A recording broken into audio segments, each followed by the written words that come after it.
श्री स्वामी समर्थ. श्रीरामांचा मृत्यू. प्रभू रामचंद्रांनी अयोध्येवर 10,000 वर्ष रामराज्य केलं. प्रभूंना आपलं अवतार कार्य संपवण्याची आठवणच राहिली नाही. सर्व देव चिंतातूर झाले. भगवान विष्णूंना वैकुंठात परत आणणं आवश्यक होतं. सर्व देव यमराजाकडे गेले. त्यांच्यावर ही कामगिरी सोपवली, परंतु यमानं हे कार्य करण्यास स्पष्ट नकार दिला. जोपर्यंत हनुमान अयोध्येत आहेत तोपर्यंत मी त्या नगरीत पाऊलही टाकू शकत नाही असे सांगितले.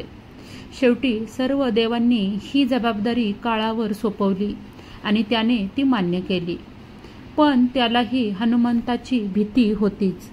म्हणून त्यानं साधूचा वेश घेतला. बरोबर दुर्वास मुनींना घेतलं. दोघेही अयोध्यात आले. काळ राजवाड्यात आला व त्याने रामरायाला भेटण्याची इच्छा प्रकट केली. रामरायांची भेट झाली. प्रभूंनी त्याला ओळखलं. काळानं एकांतात बोलण्याची विनंती केली. रामचंद्रांनी महालाच्या एका खोलीत त्याला नेले. लक्ष्मणाला दारात पहारा देण्यासाठी उभे केले. कोणालाही आत न सोडण्याची आज्ञा केली. आज्ञा मोडणाऱ्याला मृत्यूदंड दिला जाईल असे बजावले. लक्ष्मण पहारा देत उभे राहिले. एकांतात काळानं भगवंताला आपलं अवतार कार्य संपवण्याची विनंती केली. प्रत्येक जन्माला आलेल्या जीवाला मृत्यू अटळ आहे या सत्याची आठवण करून दिली. त्यानंतर प्रभूंनी आपली विवशता बोलून दाखवली. लक्ष्मण व हनुमंत यांच्या भक्तीनं मी बांधला गेलो आहे. ते मला अवतार संपू देणार नाहीत असे सांगितले. लक्ष्मणांना बाजूला करण्याची योजना मी केली आहे असे काळाने सांगितले. ती जबाबदारी दुर्वासांना दिल्याचं सांगितलं. तुम्ही हनुमंतांना बाजूला करा अशी विनंती केली. प्रभूंनी त्यास होकार दिला. तोपर्यंत दुर्वास मुनी तेथे आले. त्यांनी रामास भेटावयाचे आहे असे सांगितले.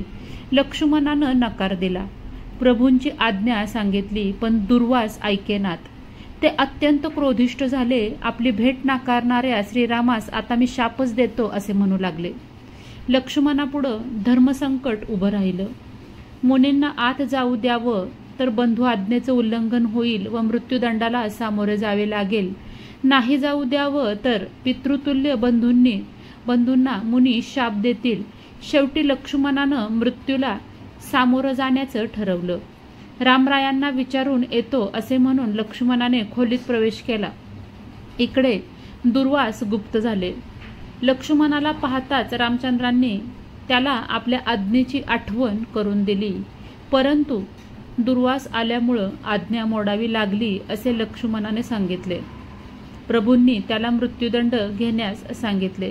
अयोध्येच्या बाहेर तू निघून जा, हाच तुला मृत्यूदंड असे त्यांनी सांगितले. त्यानंतर समोर प्रत्यक्ष काळाला बसलेला पाहून लक्ष्मणाला काय समजायचे ते समजलं. राजमहालाच्या बाहेर पडून लक्ष्मण शरयू तीरावर गेला. शरयू नदीत आपला देह त्यागून आपल्या मूळ स्वरूपात म्हणजे पुन्हा शेष होऊन प्रभूंच्या येण्याची वाट पाहत बसला. इकडे प्रभू रामचंद्राच्या काळाने निरोप घेतला आणि प्रभू खोलीच्या बाहेर आले. त्यांनी आपल्या हातातील अंगठी काढली. महालाच्या 2 दगडी फरशांमध्ये एक छोटीशी फट होती. त्या फटीत ती अंगठी टाकली आणि हनुमंताला बोलावून आणण्याची आज्ञा केली. हनुमंत आले. प्रभूंनी त्याच अंगठी फटीत अडकल्याचं सांगितलं. हनुमान अंगठी काढू लागले, पण फट लहान असल्यानं काही केल्या अंगठी निघेना.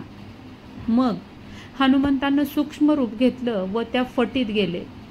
पण ती फट म्हणजे एक सुरंग होता. त्या फटीत हनुमंत थेट पाताळात गेले. इकडे लक्ष्मणाचा वियोग आपणास सहन होत नाही, म्हणून आपणही आता शरयूमध्ये जातो असे रामांनी सर्वांना सांगितले. प्रजाजन रडू लागले, शोक करू लागले, रस्ता अडवू लागले. पण प्रभू मात्र कोणाचेच ऐकेनात. शेष त्यांची वाट पाहत होते. प्रभू शरयू तीरावर आले. सर्व प्रजाही बरोबर आली. ज्या मार्गानं लक्ष्मणजी गेले त्याच मार्गाने प्रभूंनीही प्रवेश केला व पाण्यात नाहीसे झाले. इकडे हनुमंत पाताळात पोहोचले. वासुकीनं त्यांचं स्वागत केलं व येण्याचं कारण विचारलं. प्रभूंची अंगठी शोधण्यासाठी येथे आलो असे हनुमंतांनी सांगितले. वासुकीनं त्यांना अंगठ्यांचा ढीग दाखवला व यातून प्रभूंची अंगठी शोधून घेऊन जा असे सांगितले.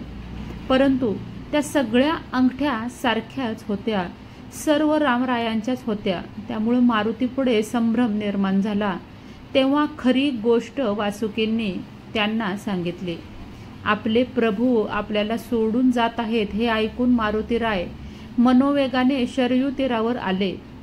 सर्व प्रजाजन शोक करीत होते. मारुतीरायांनाही अनावर असा शोक झाला. त्यांनी प्रभूंना दर्शन देण्याची विनंती केली. तेव्हा शरयूतून शेषावर पहुडलेले भगवान महाविष्णू प्रकट झाले. सर्वांना आनंद झाला. सर्वांनी भगवंताचे दर्शन घेतले. आपले कार्य संपल्यामुळे आपण वैकुंठी जात आहोत. कोणीही शोक करू नका असं सांगितलं आणि दोन्हीही पुत्र व बंधूंचे पुत्र त्यांच्याकडे राजव्यवस्था लावून दिली आहे. त्यांच्या आज्ञेत सुखाने राहा असा आशीर्वाद दिला. हनुमंत बरोबर येण्याचा हट्ट करू लागला. प्रभूंनी त्यांना त्यांच्या चिरंजीवत्वाची आठवण करून दिली. अयोध्येच्या रक्षणाची जबाबदारी ही त्यांच्यावर दिली आणि सर्वांचा निरोप घेऊन प्रभूंनी वैकुंठाला गमन केले. जय श्रीराम. व्हिडिओ आवडल्यास शेअर करा.